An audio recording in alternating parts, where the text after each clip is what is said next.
some women deserve it. So abusers often claim that their partner makes them do it. It's their fault.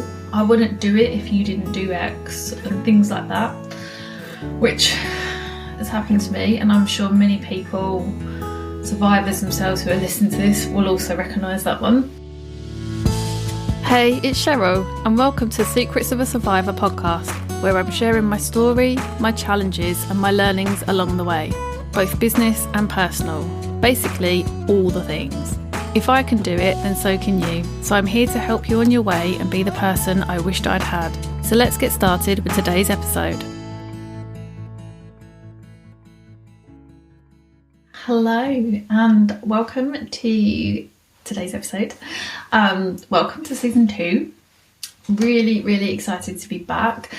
Massive thank you first off to everybody who listened to the first series, for everybody who's messaged me, got in touch. Really been touched by the amount of people I've spoken to, and yeah, it's been really lovely to have the messages, people reaching out, and it's really helped me to see that actually the podcast is a good thing and it helps people. I think my biggest fear was that it would be boring, not very interesting, and nobody would listen. So thank you for proving my fears wrong. So I'm back with season 2. I feel a little bit more confident, and I have some brilliant guests joining this season. I've got a couple of my friends coming on who are doing amazing things to help other women. So they're going to come on with a couple of topics and share their wisdom. I've also got a couple of ladies who I met earlier in the year who are fellow survivors and are just doing incredible things, and I wanted to share their stories to give inspiration to show what is possible and that you can go on and have an incredible life and do incredible things, and it doesn't mean that if you experience abuse that's the end. You can rebuild your life and enjoy life again, basically. So yeah, I just wanted to share what they're doing, give you some inspiration and some hope. So I was going to start off this episode with a little bit of myth busting and some facts, just to kind of, yeah, I just wanted to, there's so much stuff out there that is not true, and there's also not enough of the truth and information and things like that. So I just thought I'd share some myths and bust them for you, and then share some facts as well. So let's get on with the can't even say that word, myth busting. So it can be tempting to explain away patterns of abusive behaviour, but it is important to call it what it is, making excuses, and always remember that there is only one person to blame for the abuse, and that of course is the abuser. So I've got 9 myths we're going to go through now. So first of all, alcohol, drugs and stress make men violent. Abusers are also violent when they're sober. And there's many men that drink and never use violence. So they're all excuses. And I think, yeah, right, stress can make you grouchy, but never violent. So yeah, they're all excuses. Number 2, she would leave if it was that bad. I did a whole episode on this one, so please do go back and listen to that from season 1. But it's not that simple. There are so many overlapping, intersecting, complex reasons why women stay. Leaving is so difficult. It takes time, and it is a process, and yeah, it's just not that simple. Number 3, abusers grow up in violent homes. Again, this is another excuse. Violence is a choice, and it's a choice that they make, and they alone are responsible. Many of us grow up in not the most idyllic situations, but it doesn't make us be like our parents. We choose what we do and how we react to that. Myth number 4. Domestic abuse only happens to certain women. Women in general as well, actually. It happens to men and women. And it can happen to anyone, regardless of where they live, their profession, their social, economic or ethnic background. It really does. It's not discriminative, is that the word? It can happen to anybody. So yeah, it's not just going to happen to certain people. This one is a little bit hard because, yeah, my story. Some women deserve it. So abusers often claim that their partner makes them do it. It's their fault. I wouldn't do it if you didn't do X and things like that, which has happened to me, and I'm sure many people, survivors themselves who are listening to this, will also recognise that one. It's victim blaming. Their partner does not make them do anything. The abuser themselves are responsible. Myth number 6. He just loses his temper sometimes. Abusers say that they see red sometimes, but it's very much in their control. They decide what they can do, what they do, and what they allow themselves to do. Many of them use multiple methods of abuse as well, so how they can say they just lose their temper, I do not know.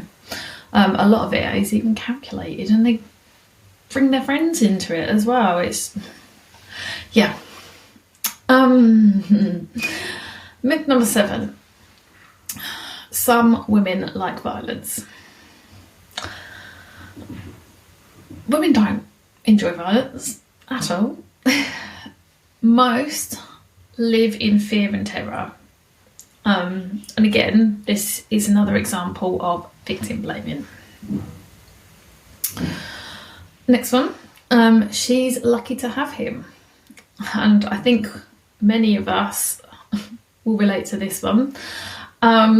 Whether your abuser is your caregiver, presents himself as a perfect husband, boyfriend, partner, breadwinner, father of the year, whatever it is, women often hear that they are lucky to have someone looking after them, or lucky to have them be the father of your children, or whatever it is, whatever the phrase is, lucky to have them.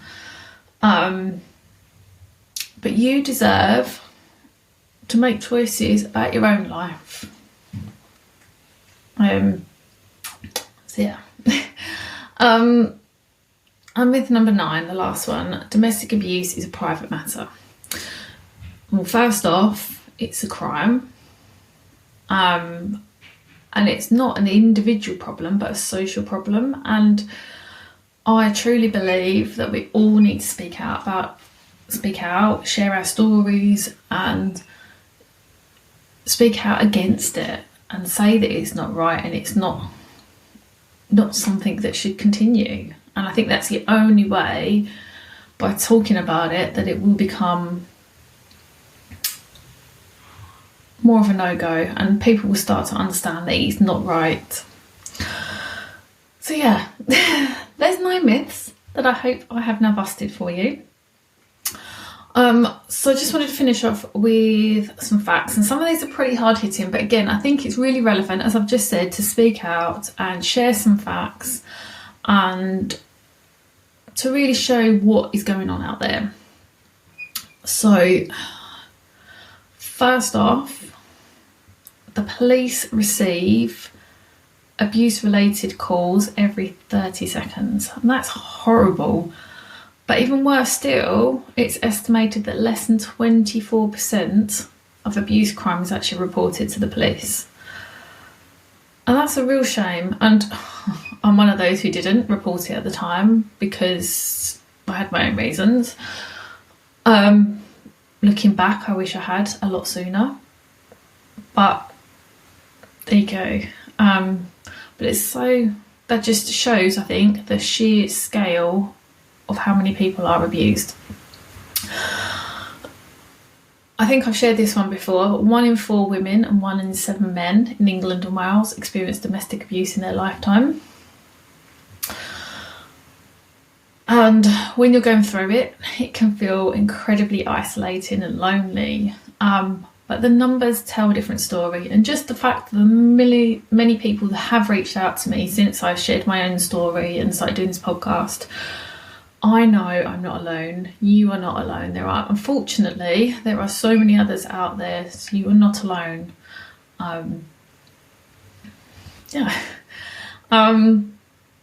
average, 2 women a week are killed by a current or former partner in England and Wales. And that is really scary. It takes on average 7 attempts before a woman is able to leave for good.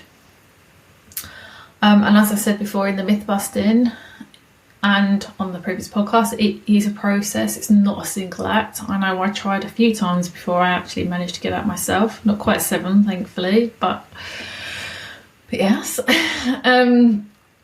Domestic abuse is linked to depression and homelessness, and this one, I guess this one's probably not quite something that you wouldn't expect, but those women who do experience abuse are twice as likely to experience depression. And 40% of homeless women state that abuse is a it's a factor. It's part of why they're homeless. And I guess that's it makes sense, because if you're leaving, you may not necessarily have somewhere to go to, or have the money to be able to afford somewhere for long term. So I kind of guess makes sense, but when you actually hear it or say it out loud, it just hits a bit harder, doesn't it? And leading on from that, obviously it can lead women to suicide, and it's estimated that around 3 women a week die by suicide as a result of domestic abuse, which is so sad. 20% of children in the UK have lived with an adult perpetrating domestic abuse. That's 1 in 5 children. Domestic abuse gets worse during pregnancy. Yeah, I'd agree with that. Young girls in the UK report high incidences of sexual violence.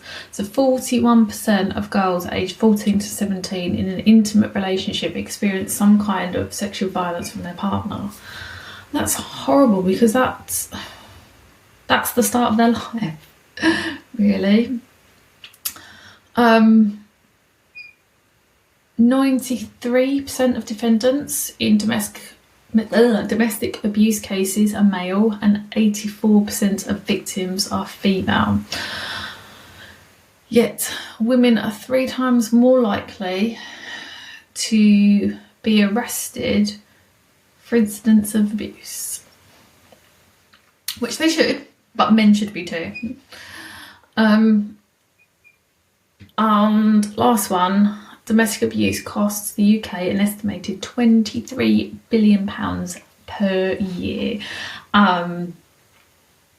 So yeah, it's not only weighing on our physical and mental and emotional health, but also on our economy as well. And when I was at the Women's Aid Conference earlier in the year, they shared some facts and some stories about the cost to the UK, and some things were presented to the government. So I really hope that there's some things put in place soon which will help those experiencing abuse, but also help the economy.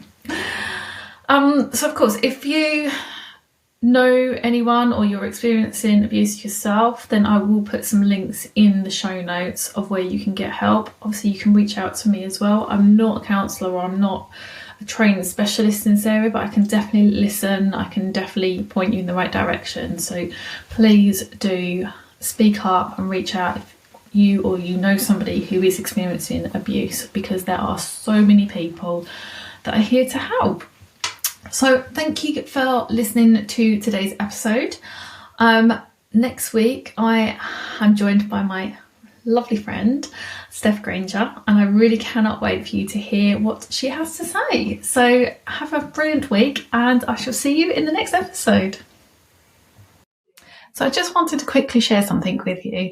My husband, James, and I are going to be running the London Marathon next year as part of Team Refuge. It's something that has been on both of our bucket lists for years, and to be part of Team Refuge and raise money for such an incredible charity is just an honour. So for those of you who don't know, Refuge provides specialist services to survivors of domestic abuse, and they also run the free phone 24-hour National Domestic Abuse Helpline, which I've got in the show notes below the details of. So if you are able to support us in any way, so either by donating or sharing our Just Giving page or just telling people about it, really, we would be so grateful. I've included the link to our Just Giving page in the show notes. Thank you so much in advance for your support. It really does mean the world to us. Thank you so much for listening to this episode. I hope you've enjoyed it and found it helpful.